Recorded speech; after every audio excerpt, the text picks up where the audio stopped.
कैसे हैं आप? काहे पीछे पड़े हैं आप जो है राजपाल यादव के? कितने चेक बाउंस हुए? लगभग बहुत सारे लोगों ने जी। राजपाल यादव को मदद की, आगे आए। मैं देख रहा हूँ कई लोगों ने चेक भी दिए, पैसे भी दिए। तो अब आपके पास कोई सिग्नल आ रहा है कि पैसे वापस कर देंगे? हम तो कोर्ट में 15 साल से एक ही लड़ाई लड़ रहे हैं जज साहब के सामने कि साहब हमें हमारे पैसे दिलवा दे। इनके साथ में हाई कोर्ट में 50-50, 100-100 लोग आते थे, इनके संग साथ में होते थे, तो थोड़ा सा एब्यूज भी करते थे कि आपने ये कर दिया, वो कर दिया, हम देख लेंगे।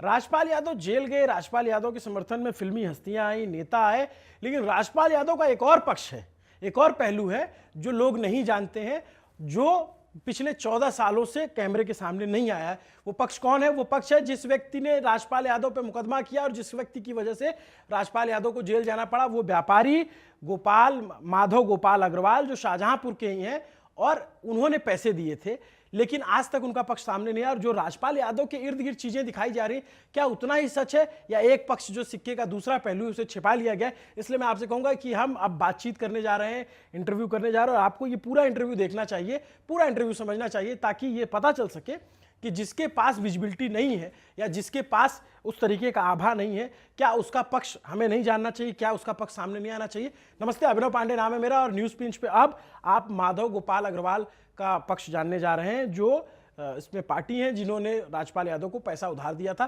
स्वागत है गोपाल जी, कैसे हैं आप? काहे पीछे पड़े हैं आप जो है राजपाल यादव के? नहीं, हम पीछे नहीं पड़े साहब, हम तो बिजनेसमैन हैं। जी नमस्ते, कैसे हैं आप? श्री राजपाल यादव जी शाहजहांपुर के रहने वाले हैं जी। और हमारा भी शाहजहांपुर में व्यवसाय है, लेकिन ऑफिस, रजिस्टर्ड ऑफिस हमारा दिल्ली है। तो यहाँ पर हमारे एक परिचित हैं जो इनके और हमारे कॉमन परिचित हैं, जो पूर्व सांसद हैं मिथिलेश कुमार जी, अभी भी सांसद हैं, अब राज्यसभा से हैं, उसमें लोकसभा से थे। तो उनके माध्यम से ये हमारे पास आए थे। पहले मैं आज तक समाजवादी उनके पार्टी से थे, अब बीजेपी से है? जी जी जी जी, पहले लोकसभा के थे, अब राज्यसभा से हैं। जी। और पहले सपा सपा से थे, अब उससे हैं, भाजपा से, भारतीय जनता पार्टी से। जी तो उनके माध्यम से राजपाल जी आए थे। और बिजनेस में आदमी की ज़रूरतें होती हैं, वो कोई इशू नहीं है। तो उन्होंने काफ़ी हमसे कहा कि हमारी ये फिल्म काफ़ी बन चुकी है, अगर हमें कुछ पैसे नहीं मिले तो हम ये हो जाएंगे, वो हो जाएंगे, बर्बाद हो जाएंगे। तो उन्होंने काफ़ी मिन्नतें की। तो हम और सांसद जी जो है बॉम्बे चले गए थे, तो वहाँ इन्होंने बातचीत हुई, तो हम लोगों ने, मैंने असमर्थता जाहिर की, क्योंकि हमारा भी इतना बड़ा व्यापार नहीं है, ना ही हमारा कोई उस तरह से फाइनेंस का काम है। तो उस समय जो है इनके, फिर इनकी जो पत्नी है, बहुत शरीफ महिला है, राधा यादव जी, उनके बहुत मैसेज आए। मैसेज मेरे पास आज भी सब रिकॉर्ड हैं, जो भी बात आपके कैमरे पे कह रहा हूँ वो मतलब उसमें मात्रा ब्राह्म का भी फर्क नहीं होगा, सीधे सीधे बिल्कुल सत्य बात कह रहा हूँ। तो उन्होंने कि आप हमारे पिता तुल्य हैं और हमारी समय मदद कर दीजिए, वरना हम बर्बाद हो जाएंगे। तो मतलब काफ़ी 3-4-5 दिन तक उनके मैसेज आते रहे, राजपाल जी के फ़ोन आते रहे। मैसेज उस समय व्हाट्सएप पे आते थे, तो उनके एसएमएस ज़्यादा आते थे सन 2010 में। तो उस समय हम एक हिसाब से इमोशनली प्रेशर में आ गए, और ये सोचा कि भाई चलो शाहजहांपुर के हैं और इन्होंने इतने बड़े सेलिब्रिटी हैं, 5 करोड़ रुपया कहा था और 2.5 करोड़ रुपया 1 साल बाद, जो भी समय उसमें था, 7.5 करोड़ और 50 लाख रुपया लीगल एक्सपेंसेस के थे। इस तरह 8 करोड़ रुपया पूरे का एग्रीमेंट होने के बाद हमने पैसा उनको दे दिया। एग्रीमेंट सब दिल्ली में हुए थे और हमारे ऑफिस में ही आए थे एग्रीमेंट, और मिलने ये शाहजहांपुर आए थे। मैं इनके घर कभी नहीं गया, ये आए थे। हालांकि वो इतनी बड़ी बात नहीं है कि कौन किसके पास जा रहा है। तो ये सोचा इतने बड़े सेलिब्रिटी हैं और शाहजहांपुर के हैं, और एग्रीमेंट पे इन्होंने साइन भी किए, और पर्सनल गारंटी भी ली राजपाल यादव जी ने और राधा यादव जी ने। तो पर्सनल गारंटी का एक वो फॉर्मेट होता है कि किसी वजह से कंपनी श्री नौरंग गोदावरी नहीं देगी तो हम देंगे जो। और प्रोमिसरी नोट भी एक होता है। प्रोमिसरी नोट, ये सारी चीज़ें इसलिए बता रहा हूँ कि कई बार आजकल हम सोशल मीडिया पे पढ़ रहे हैं कि वो निवेश था, मतलब हमने पैसा नहीं लिया था, उधार नहीं लिया था।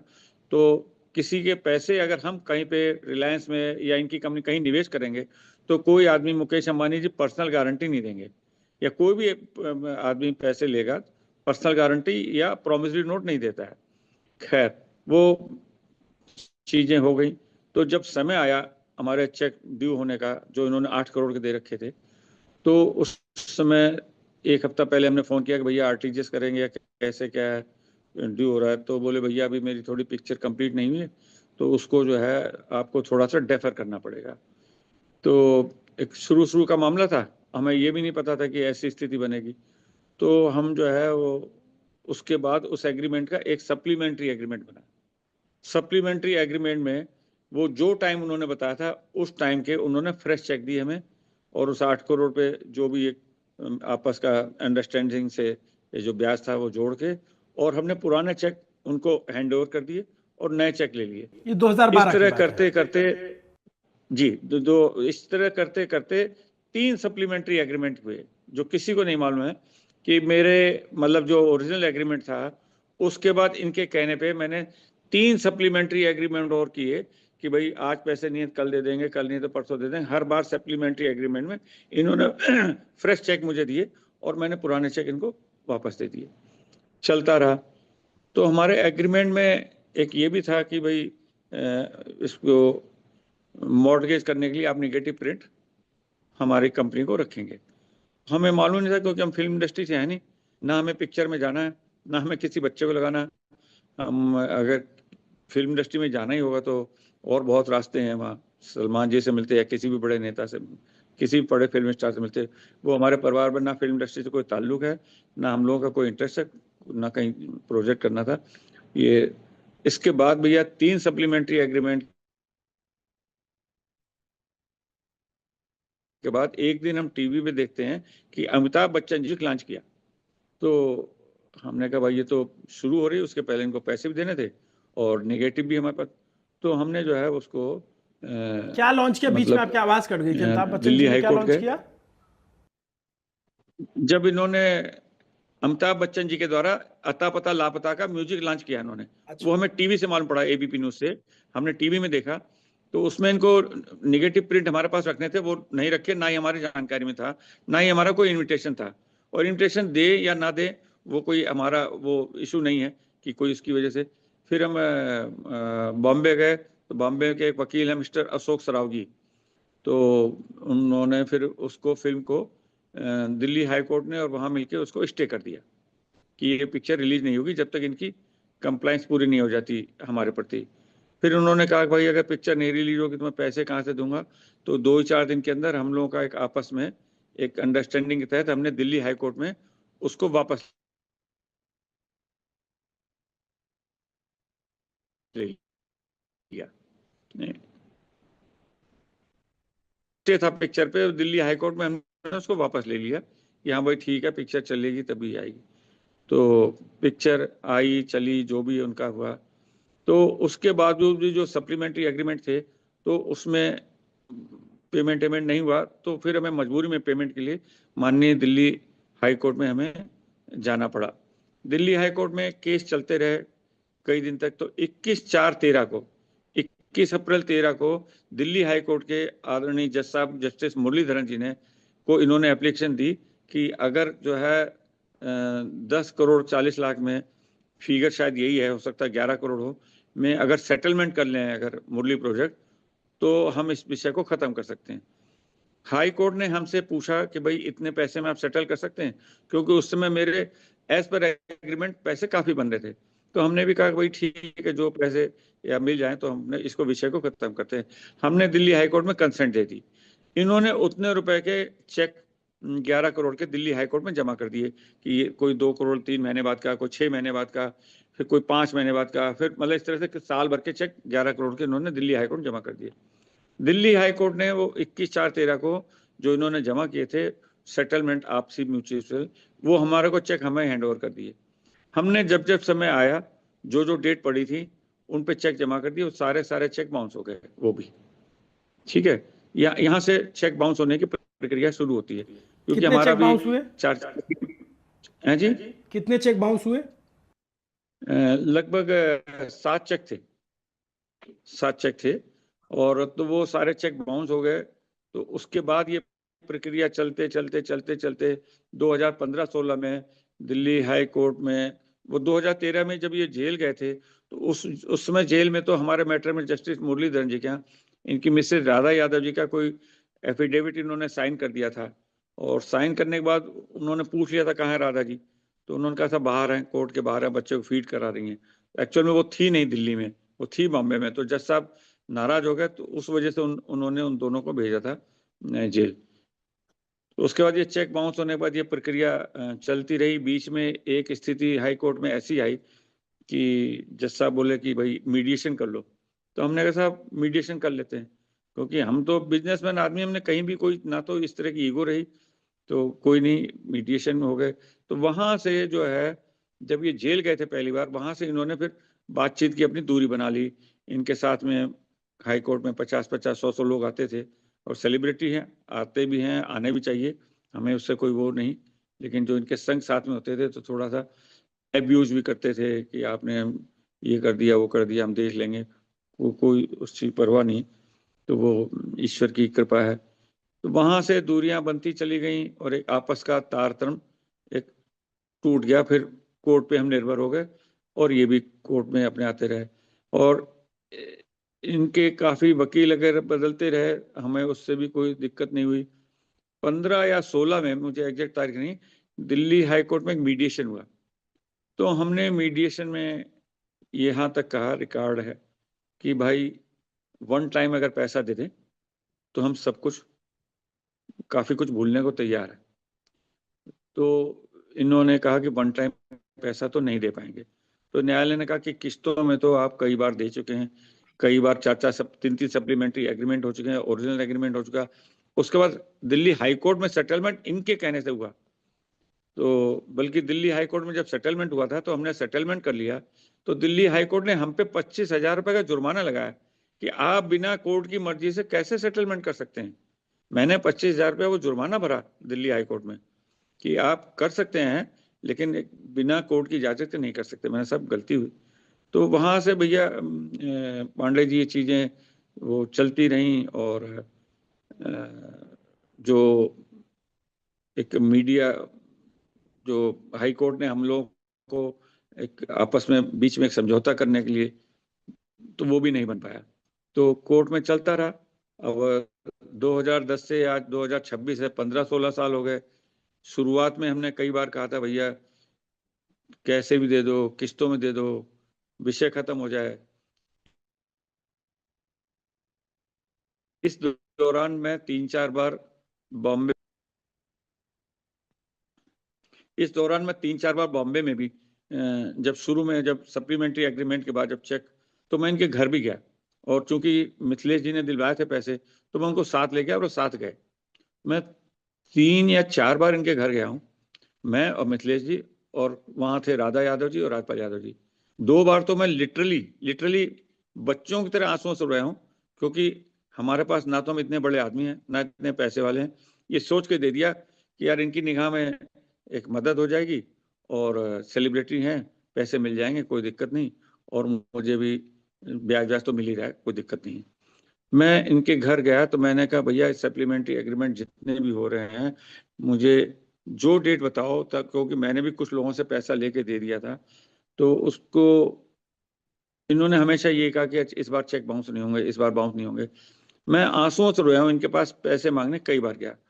एक बार तकलीफ ये हुई कि जब मैं कभी भी बॉम्बे बिना इनसे पूछे नहीं जाता था, क्योंकि फिल्म में है, मान लिया मैं वहां जाके रह जाऊं इतने महंगे होटल में और ये ना मिले, तो हमेशा पूछ के जाता था। तो एक दिन 3 दिन तक मैं और मिथिलेश जी वहीं होटल में पड़े रहे। तो होटल में पड़े रहे तो कि सब आ रहा हूँ, शूटिंग पे हूँ, कभी स्विच ऑफ, कभी ये कभी वो। तो 3 दिन के बाद थोड़ा सा मानसिक परेशानी हुई कि भाई ऐसा क्या हो गया, पूछ के आए थे। तो मालूम पड़ा कि हमारे को कि ये जयपुर में है। हमें मालूम पड़ा तो मैंने कहा भैया आप तो जयपुर में हो, और हाँ शूटिंग से अचानक मुझे जयपुर आना पड़ा। तो इस तरह की चीजें होती रही, इग्नोर करते गए, पैसा भी नहीं मिलता गया। तो व्यापारिक और सामाजिक और पर्सनल जो नजदीकियां थी वो काफी दूर हो चुकी थी। दूर होने के बाद फिर हमारे पास माननीय न्यायालय के अलावा कोई रास्ता नहीं था, और न्यायालय के हिसाब से कई बार ऐसा हुआ भी। अब जैसे मान लिया वो जेल चले गए, तो जेल जाने से कोई हमारी मुंह ऊंची नहीं हो गई। हमारा तो बिजनेस है, एक वो न्यायालय का न्याय देने का जो भी तरीका है वो ठीक है, लेकिन हमें तो पैसे मिल जाए और विषय खत्म हो जाए।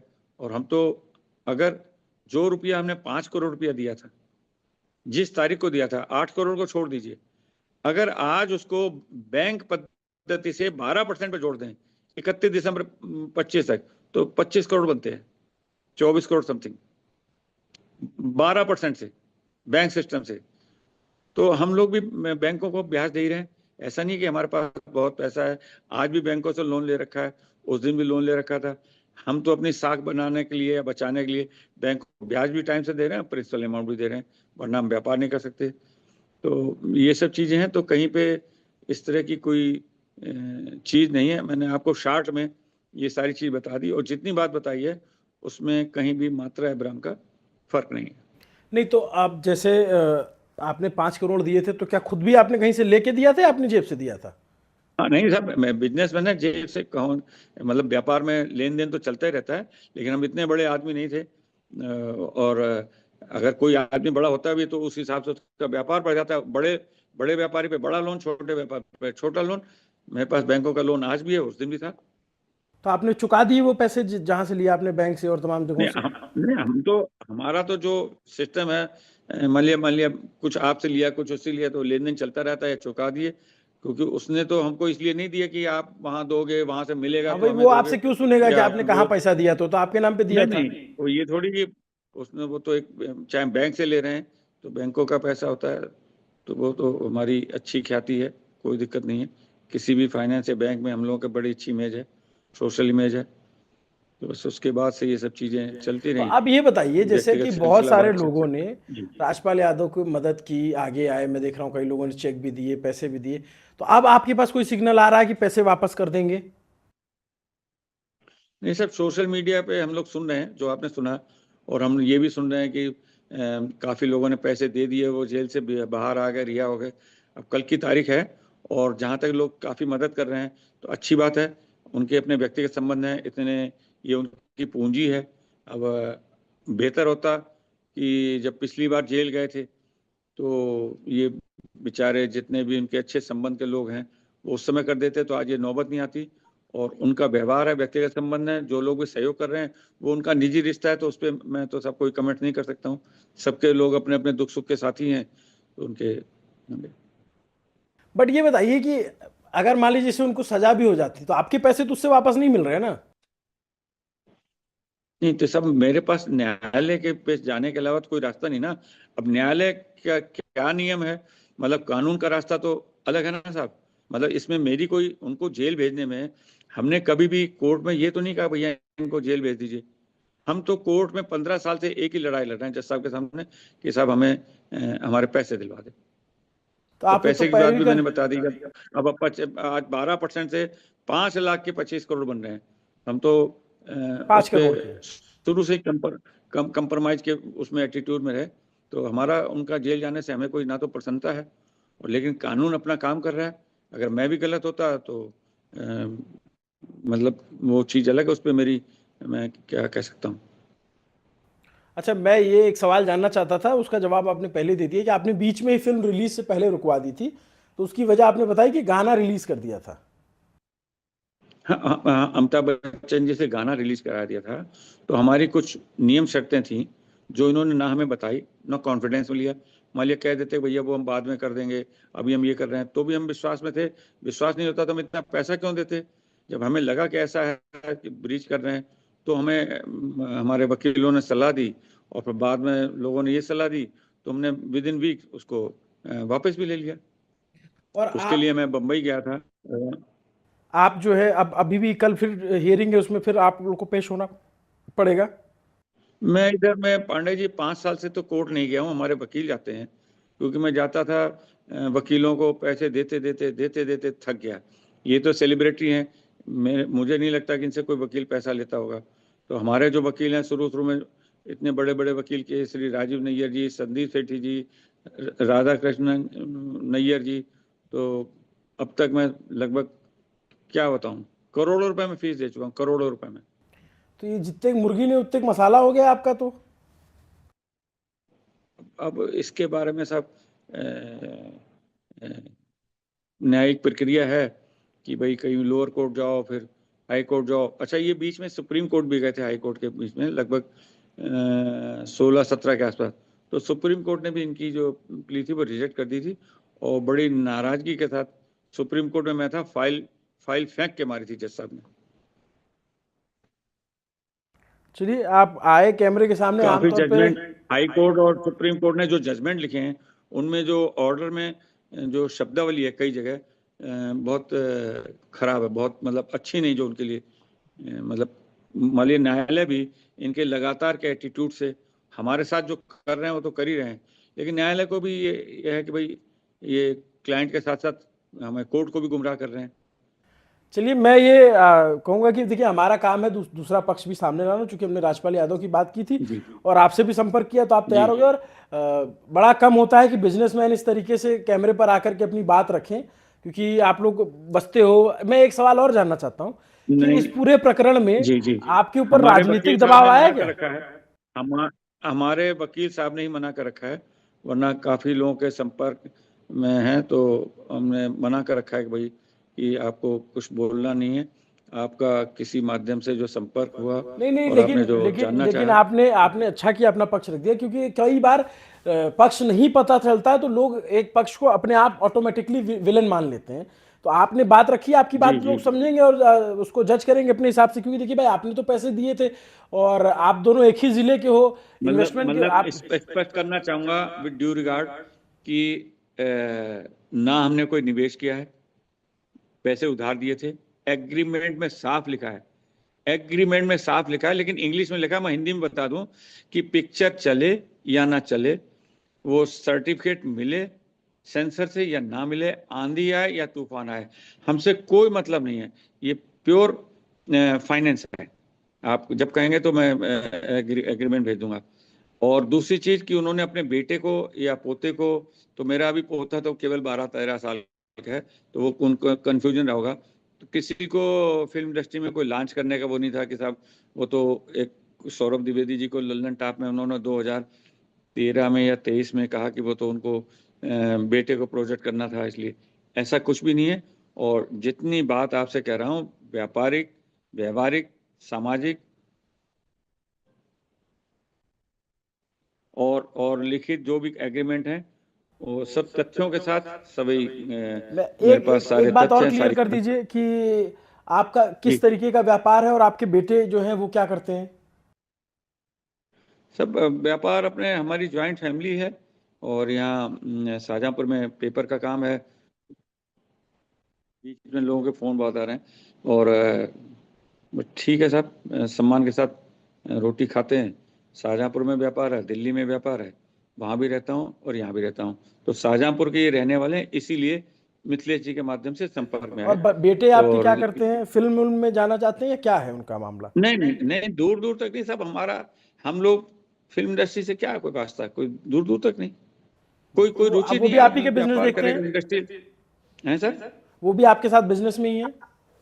हाँ सब पूरा ज्वाइंट फैमिली है साहब, हम भाई लोग हैं, बच्चे भी हैं, सब ज्वाइंट फैमिली है। चलिए, नहीं एक चीज और मैं पूछना चाहता था, क्योंकि इसमें बहुत पॉलिटिकल इन्वॉल्वमेंट भी दिखा, तो आपके ऊपर क्या कोई राजनीतिक दबाव आया? नहीं साहब, ऐसा कोई दबाव नहीं है, और हम भी ये ईश्वर से प्रार्थना करते हैं कि भाई वो भी परेशान है और परेशान हम भी हैं, ठीक है ना। हम भी चाहते हैं यार पैसे मिल जाएं और ये विषय खत्म हो, लेकिन ये नहीं मालूम था कि हम जिस आदमी की इतनी तन्मयता से मदद कर रहे हैं, और मैं बॉम्बे में जाके उसके घर पे मुझे गिड़गिड़ाना पड़ेगा, आंसुओं से रोना पड़ेगा, और कई स्टेजेज ऐसी भी आए जो मैं क्या बताऊं, जैसे मुझे, जिसमें राजपाल जी या राधा यादव जी डायरेक्टली कोई इन्वॉल्व नहीं है, ना उनके परिवार का कोई सदस्य इन्वॉल्व है, लेकिन उनके परिचित लोग हैं, मतलब किसी ने कि भाई तुमने उनको जेल भेज दिया, हम तुम्हारे साथ ये कर देंगे वो कर देंगे, तो मतलब परेशानी में तो रहे साहब।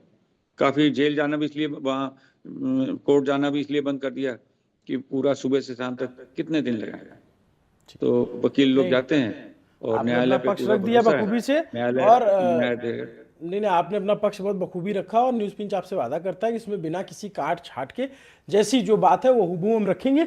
और तय करना लोगों का काम है, जनता का काम है, क्योंकि आपका पक्ष ये, मुझे लगता है जब से ये 12 से 26, ये जो 14 साल से विवाद चल रहा है, पहली बार कैमरे पर आकर के अपनी बात आपने रखी है। और जो जी जी टाइमलाइन थी आपने बता दी सारी कुछ, वो सब लोग तय कर लेंगे। देखिए, एक बात है हम कि लोग हम, पांडे जी इस प्रवृत्ति के नहीं है कि हम बहुत ज्यादा काउंटर करें, और हमारे जो वकील हैं वो भी बड़े मैच्योर लोग हैं कि कि आप ज़्यादा इंटरव्यू ना दें, क्योंकि उससे आदमी को, सामने वाले को भी, और जब काउंटर करते हैं तो कहीं ना कहीं तकलीफ होती है।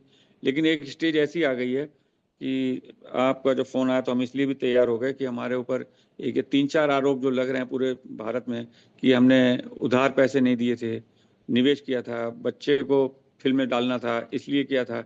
मेरे पास जितनी भी बात आपसे कह रहा हूँ, तो more than enough, more than enough, more than enough, सब तरह के रिकॉर्ड, सारी बातचीत या जो भी चीजें हैं, मतलब कहीं भी इसमें जितनी बात आपसे पुनः कह रहा हूं, उसमें ईश्वर की कृपा से मात्रा या ब्राह्म का भी फर्क नहीं है। मेरे जितना भी पास मैंने आपके 10% ऊपर बताया। संदेह करने का कोई भी विषय या अधिकार नहीं है, इसलिए नहीं है क्योंकि आपके पास अगर ये सारे कागज नहीं होते तो कोर्ट में आपका पक्ष मजबूत नहीं होता। कानूनी प्रक्रिया इतना माननीय हम भी न्यायालय ने समझते भी हैं। यही कहा कि अगर आपका ये निवेश था तो आप इनको बराबर चेक क्यों देते आ रहे हैं? निवेश वाला तो चेक नहीं देता है, उधार वाले चेक देता है। जी, तो ये मैं सबसे ज्यादा पीड़ा पांडे जी जब बॉम्बे जाता था और उनके घर पे आंसुओं से जब रोता था, और मैं, मिथिलेश जी और ये राधा जी, मैं इनसे यही कहता था कि भैया मुझे वो डेट दे दो कि अब दोबारा ना आना पड़े। और अ, ये भी एक जीवन का एक पहलू है, उनके साथ भी सहानुभूति है और रहनी चाहिए। सबके दुख सुख के साथी होते हैं, लेकिन मैंने किसी भी प्रकार का कोई अन्याय नहीं किया, वो फाइनेंस किया। और जितनी हमारी परिवार की तथा थी, जितनी हम लोगों की थी, जितनी सहन शक्ति थी, उतना सपोर्ट भी किया, हर तरह से किया। अगर सपोर्ट नहीं होता तो पहली बार में 8 करोड़ के चेक डाल देते, उसके बाद एक एग्रीमेंट सप्लीमेंट्री, दूसरा एग्रीमेंट, तीसरा एग्रीमेंट, किसी भी सप्लीमेंट्री एग्रीमेंट में भी चेक डाल सकते थे। हमने कभी नहीं किया। जब हाई कोर्ट में इन्होंने सेटलमेंट के बाद 21 अप्रैल 13 को जो चेक दिए थे, वो दिल्ली हाई कोर्ट ने हमें दिए, वो जब बाउंस हुए उसके बाद में ये प्रक्रिया शुरू हुई और आपस का तारतम्य और एक विश्वास का वो चीज भी डगमगा गया था। चलिए, फिर भी आपसे ईश्वर से बात प्रार्थना करके करते हैं कि आपसे उसको। बात करके बहुत अच्छा लगा और आपने सारे जी पक्ष रख दिए। मैं जो दर्शक जी देख रहे हैं उनसे ये कहूंगा कि देखिए, कई बार होता है कि हमें जो दिख रहा है हम उसी सच मान लेते हैं, दूसरा पहलू जानने की कोशिश नहीं करते। इसलिए बतौर जर्नलिस्ट जी हमारा काम होता है कि हम दूसरा पहलू भी लाएं और अग्रवाल जी को हम सामने लेकर आए कि भाई आप अपनी बात रखिए, और इन्होंने अपनी बात रखी। एक चीज़ है कि भाई देखिए, राजपाल यादव के हम आप सब लोग फैन हैं उनकी अदाकारी के, उनके अभिनय के, और इन्होंने भी जब बात की तो जी पूरे सम्मान के साथ ही बात की। लेकिन इनका पक्ष भी आप देखिए कितना जरूरी पक्ष है कि भाई कोई व्यक्ति अगर आपको पैसा दे रहा है और किसी व्यक्ति ने पैसा लगा रखा और वो 14 साल की यातना में बदल जाए पैसे मिलने के बजाय, तो उसके पास कोई विकल्प नहीं बचता, तो कानूनी रास्ता अख्तियार करेगा। और इसीलिए इनका पक्ष भी हमने सुना और कोशिश करेंगे कि इन्होंने जो जवाब दिए, अगर हमें राजपाल यादव जी का समय मिलता है तो हम उनका या उनकी पत्नी का इंटरव्यू करते हैं, राधा यादव जी का, क्योंकि अब ये जो इन्होंने बातें कही, ये बात अभी तक पब्लिक डोमेन में नहीं थी और इन्होंने खुल करके सारी जी बात बताई एक पूरी टाइमलाइन के साथ में।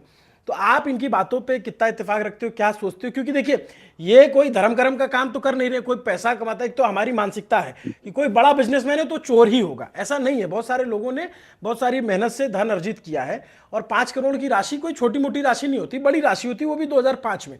आज वो 25 करोड़ के बराबर की राशि है। तो इनको वो पैसा नहीं मिला और इन्होंने जो यातनाएं झेली मानसिक रूप से, सामाजिक रूप से, वो भी इन्होंने सामने रखा। तो मुझे लगा कि ये पक्ष भी जरूर आना चाहिए, क्योंकि एक सिक्के के 2 पहलू हैं और बिना दूसरा पहलू देखे हम तय नहीं कर सकते कि सिक्का कौन सा है, 5 का है या 10 का। इसलिए हमें बातें सुननी चाहिए और हमारा काम था, हमने आप तक लाया। शुक्रिया, आपने सर समय दिया, थैंक यू सो मच। और एक चीज और, अभी तक शुरू से लेके अभी तक लगभग 1.5 करोड़ के आसपास, कभी 10 लाख 20 लाख शुरू में जो उन्होंने दे रखा था, वो माननीय न्यायालय के संज्ञान में है, वो आया है। और बाकी जितनी बातें कही पांडे जी आपके चैनल पे, पुनः जितनी बात कही वो एज श्योर एज डेथ। कुछ पैसा उन्होंने दिया है, नहीं। कितना पैसा दे चुके हैं आप तक? वो शुरू में कभी 10 लाख 20 लाख, 1.5 करोड़ से लगभग 1.25 करोड़ के आसपास। तो अभी कितना और पैसा दे देंगे तो आपका सेटलमेंट हो जाएगा, आप मान जाएंगे? अब ये सब जैसे ना, चूंकि कल भी डेट है कोर्ट में, अच्छा, ठीक है। तो हाँ, तो अब ये सब न्यायालय के ऊपर है। अब हम तो सब न्यायालय के पास अर्जी दे दी कि हमारा ये पैसा है, अब वो जो न्यायालय निर्णय करेगा वो हमें मंजूर है। थैंक यू सो हम मच। तो आपने एक तरफा समय, चल रहे हैं न्यायालय के नहीं भरोसे नहीं, पे, आपने एक तरफा आपने चलना आपने बिल्कुल समय निकाला पसंद और नहीं थे। मतलब आपने जो है, मतलब मैं कह रहा हूँ कि 14 साल में पहली बार आप कैमरे के सामने आए और आपने अपनी बात रखी। Thank you so much. हम कोशिश करेंगे कि राजपाल जी का भी वर्जन लेकर आएँ, क्योंकि अभी वो जेल से बाहर भी आ गए, उन्हें बहुत सारी मदद भी मिली। अब कोर्ट में कल क्या होगा उस पर भी हमारी नज़र रहेगी, लेकिन ये एक पक्ष था और हमें लगा कि इसको लाना बहुत ज़रूरी है। इसको दिखाना ज़रूरी है। Thank you so much. आपको वीडियो कैसा लगा कमेंट करके बताइए। अगर अच्छा लगता है तो इसको शेयर कीजिए, लोगों तक पहुंचाइए, न्यूज़ पिंच को सब्सक्राइब कीजिए, फॉलो करते रहिए। हम आपके लिए इस तरीके के और कंटेंट लेकर आते रहेंगे। Thank you.